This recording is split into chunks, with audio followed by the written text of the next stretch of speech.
நான் சொன்னது நீங்க நம்பியிருக்க மாட்டீங்க. ஒரு படம் எப்படி இருக்குங்கிறது ஒரு ட்ரெய்லர்ல பார்த்தா தெரிஞ்சிருமான்னு கேட்டா கண்டிப்பா தெரியாது.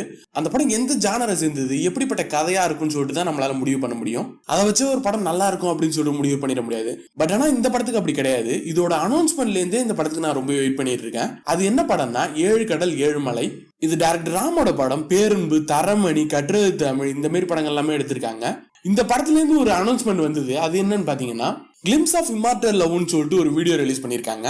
சீரியஸா இந்த படத்தோட அனௌன்ஸ்மெண்ட் வந்ததுல இருந்து நான் வெயிட் பண்ணிருக்கேன் இந்த படத்துக்கு. பட் ஆனா இந்த கிளிம்ஸ் பார்த்தோன்னே அது இன்னுமே அதிகரிக்குது. உண்மையை சொல்லணும்னா இதை வச்சு நம்மளால கதை கண்டுபிடிக்க முடியாது. பட் ஆனா இது லவ் பேஸ் பண்ண ஒரு வித்தியாசமான படமா இருக்கும்னு மட்டும் தெரியுது. அதுவும் இல்லாம இவன் வந்து ராமுக்கு கொடுக்குற மியூசிக் எல்லாமே இன்னும் ரொம்ப சூப்பரா இருக்கும். இந்த படத்தோட இந்த கிளிம்ஸுக்குமே ரொம்ப சூப்பரா இருந்துச்சு. ராம் அவர்களோட படத்தை தியேட்டர்ல பார்த்து ரொம்ப நாள் ஆச்சு. அதுவும் இல்லாம நிவின் பாலி அவங்களுக்குமே முன்னாடி படம்லாம் சரியா போல. ஆனா நான் சொன்னது நிஜம். இவங்க 2 பேரும் சேர்ந்து கண்டிப்பா ஒரு நல்ல படம் தான் கொடுப்பாங்க அப்படின்னு சொல்லிட்டு